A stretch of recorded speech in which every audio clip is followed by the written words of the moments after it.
That's on another session. So for today's session, anyone take a guess what I'm going to be discussing today? Warfare, kind of. Fighting, yep. You know, solid steel here. This will get me to many a battle. I'm going to be looking at one of the um, most controversial, I suppose, areas of church history. And this is one where I'm going to be talking a lot about various groups which might be considered, I don't know, anti-Catholic slash Islamophobic or whatever. But bear in mind, this is in the context of that time period. Not everything that everyone did then is reflective of those today. And moreover, some of the stuff that happened and on both sides, to be honest, is bad in any generation anyway. So just bear that in mind. Right. So I'm going to be looking at the Crusades, perhaps one of the most famous slash infamous periods within church history. One which some may say it was a good thing, some may say it was a bad thing, some say it was ill thought out, and so forth. I'm going to be looking at various aspects of this. I'm not necessarily going to say whether they were a good thing or not. This I'm going to give you the tools just to consider that for yourself. Right. So the Crusades, as I've mentioned, I might not get through all of this, so I'm going to look through certainly the definition of it and looking at just Crusades between 1095 to 1221. They actually went on for a good few hundred years after that as well. But by then, they were just kind of used just as a kind of a regular thing rather than just the major ones, which people would generally tend to think about in regards to the Crusades. Looking at the aftermath and looking at what I would view as a proper Christian response to that. So, definition. It's used in a lot of different ways, and I'm noticing the timing of this actually, and what with this being just around the anniversary of the September 11th attacks. This was President George W. Bush back then, the day afterwards, saying, this is a new kind of evil, and we understand. And the American people are beginning to understand. This crusade, this war on terrorism, is going to take a while. So he's using it in a colloquial sense, and perhaps showing my age a little bit, I'm actually just at the upper end of being a millennial. I remember that the fallout from him using the word crusade, it kind of generated some ire, some frustration, some people saying, oh, okay, here's American imperialism again. This is him looking to invade the Middle East for Christian reasons. But there was a swift backlash against that as well, recognising he was just using it in a colloquial sense. That crusade we can use in a number of different contexts with it being removed from the original one.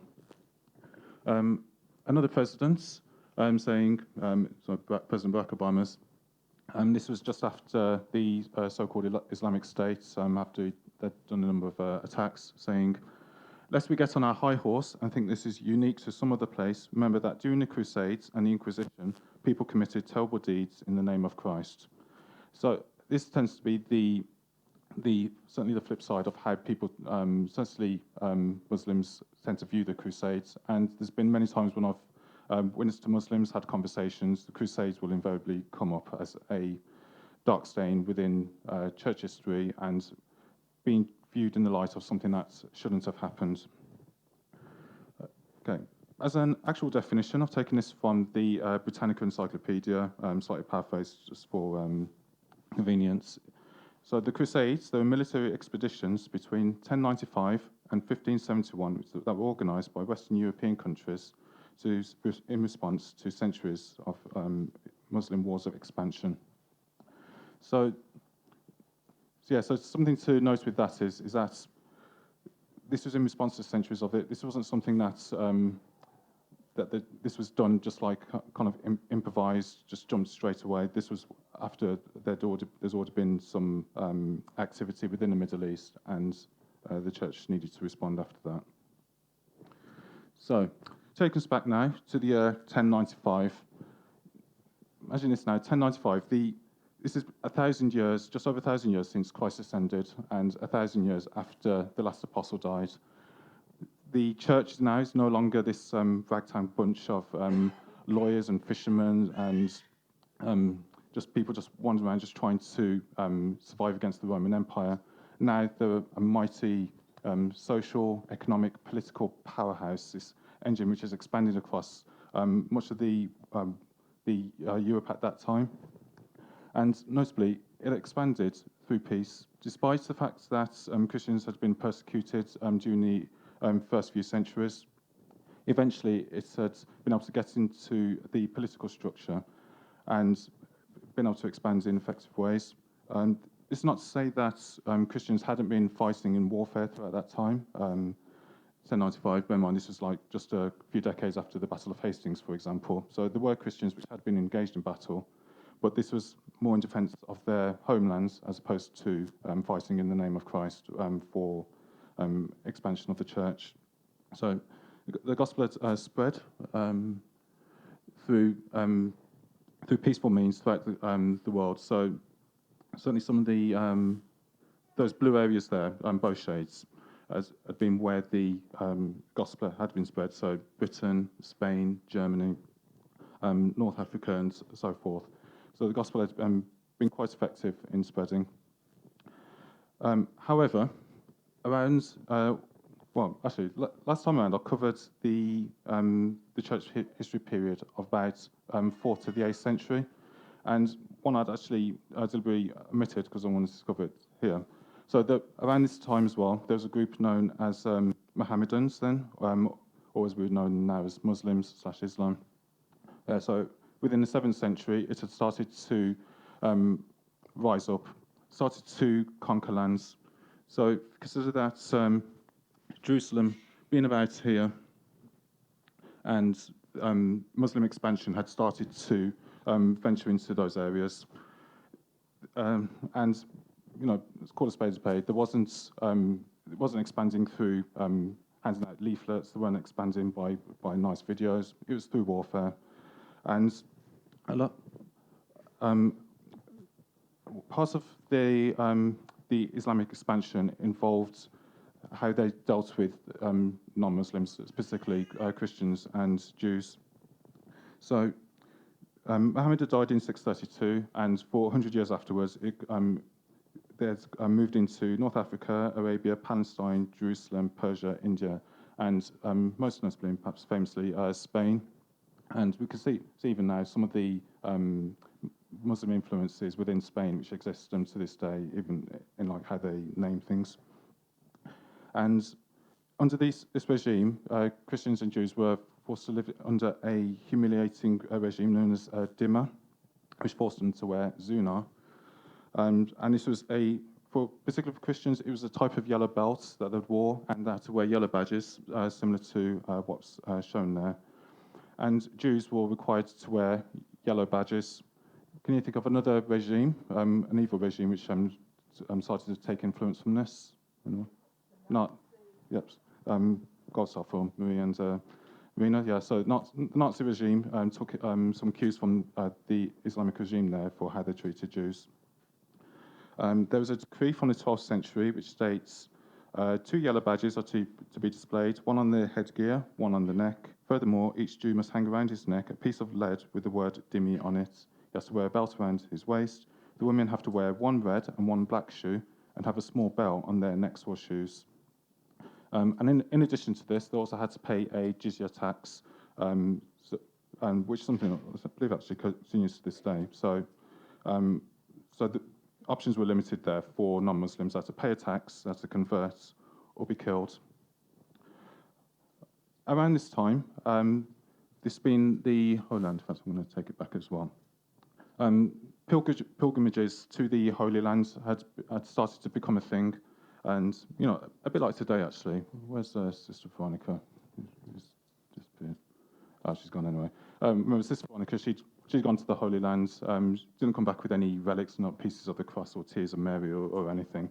But nonetheless, back then, this was actually kind of a booming trade there. That people going there, coming back with relics and stuff, and very much then a little bit like how today, there's very much a focus on the icons.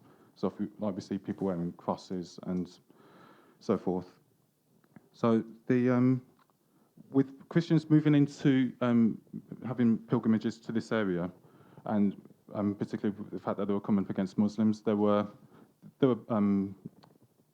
ends up having like some bad stories essentially. When it's time, pilgrims would go there, come back with great tales of the Holy Land, seeing the Church of the Holy Sepulchre, seeing the Mount of Olives and all that. But then tales started to get darker. That there was stories about people being captured, killed, taken into slavery, and this has gone on for quite a while. And eventually, they started to reach towards the country, the city, sorry, Constantinople, as we know today as Istanbul. And although it had been able to hold off against the Muslim aggression for quite a while, eventually it started to come to danger. So the church there called upon Pope Urban II. He was Pope at the time, born in France, which is notable for later. So he was asked by that church for help. The Church of the Holy Sepulchre had been destroyed, but had been reconstructed. But this was going to be used as a motivation to get an army there to help defend and aid the Christians within that area. And as a motivation for that, and this is a notable thing which I'm actually going to come up quite a few times in the next few teachings. That's the idea about plenary indulgences. So at that time, the idea that people had to give a penance if they sinned, something which has continued to this day. It might be, say, X number of Hail Marys, give to charity, do something. If you sin, do something right to balance it out.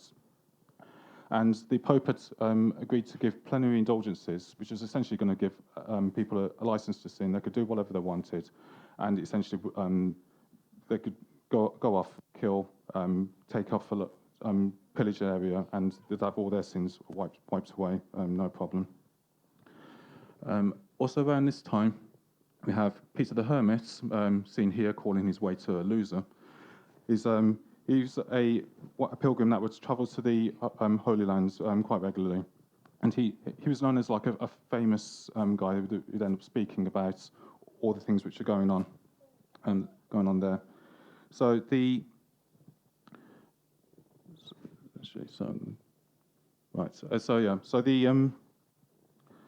Pope, he'd urged people to take up their cross. I mentioned earlier that about him being French, the French word for cross being croisé, and this would eventually form the basis of the word crusade. So if you ever wondered about the origin of the word crusade, it's essentially a form of cross. So when people say they were going to go on a crusade, it was another way of saying that they were taking up their cross for that. And they, a bit like that little sword and shield I had earlier, they were equipping themselves with garments to show that they were going out in the name of Christ. They would have clothes decorated with crosses, and then they went out. So in fact, I'll title this the People's Crusade. Pope Urban, he got the kings together. They'd agreed to go out in the summer of that year, and Peter the Hermit, he was like fired up. He was ready. He'd been going to the Holy Land a number of times. He'd been telling all these stories. He finally got the people on his side listening. So he was saying, "You know what? Let's go out now." So within the springtime, Peter the Hermit took a crowd, and they left. One faction of that group splintered off and went off ahead of them, and the group which had gone out, they'd gone out without any real preparation. I'm mocking here with a sword, but they actually didn't even go out with swords either. They sort of actually more equipped than they were. But so they went out without supplies, went out without gear, and notably, ironically, so this hungry crowd, they came upon the literal country of Hungary, and actually started to beg them for food, but they ended up overstaying their welcome, and the Hungarians kicked them out, and that their cross-covered clothes that hung on the city walls.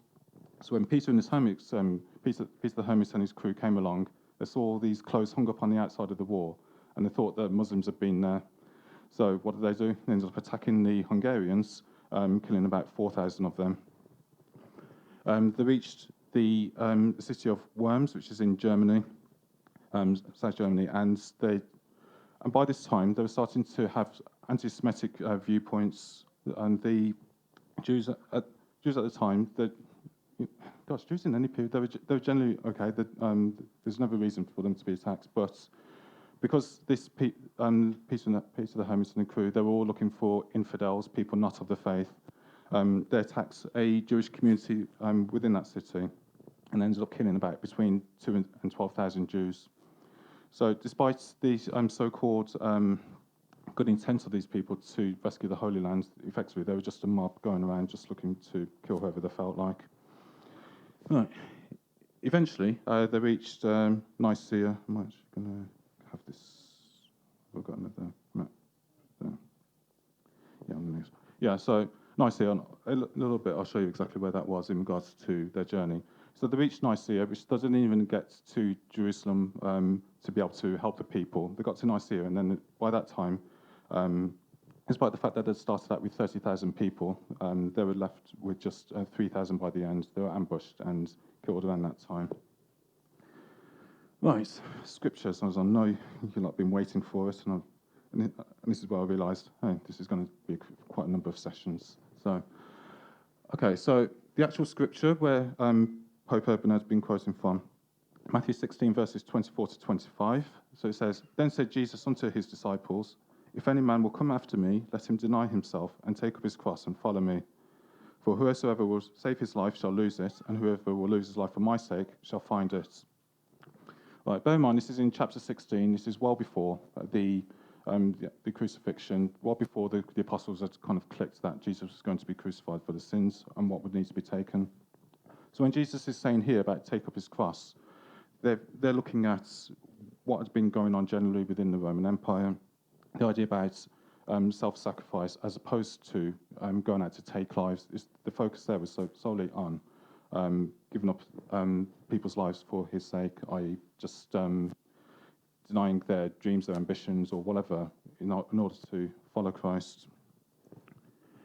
In Matthew chapter 26, verses 52 to 53, so just when Jesus is being betrayed, being about to be captured and taken to crucifixion, says, "Then said Jesus unto him, Put up again thy sword into his place, for all they that take the sword shall perish with the sword. Thinkest thou that I cannot pray to my Father, and he shall presently give me more than 12 legions of angels?" If Christ wanted to fight, he would have. And a lot of times when I'm thinking, were the Crusades right or wrong? With everything that's done, yes, there was Muslim aggression. Yes, Christians needed to be rescued. I'm thinking, there's that old adage, what would Jesus do? And I cannot picture Jesus taking up a sword and shield and one going off, much less like being a mob and attacking like people along the way. But certainly, we've been trusting in God to work in that situation. Right. Now, looking at the actual First Crusade. So, the People's Crusade was the unofficial one where Peter and the Hermit took a mob. And this was the proper one where there was, which had been decreed by Pope Urban and some of the world leaders at the time. So, as you can see, they started off getting some of the armies from France around north of the sea as well, and moving on down. So, we got to Constantinople, the city which had asked for their help in the first place. Nicaea, where the first group had gotten to. And here we see other major cities. Edessa, which I'm going to cover probably in the next session, and got Antioch, famous one, and then they get down to Jerusalem eventually. So they got to Constantinople, a picture of how it would have looked then. So it's a great city, it's a great one which had been able to hold off against Muslim aggression for 300 years and then asking for help.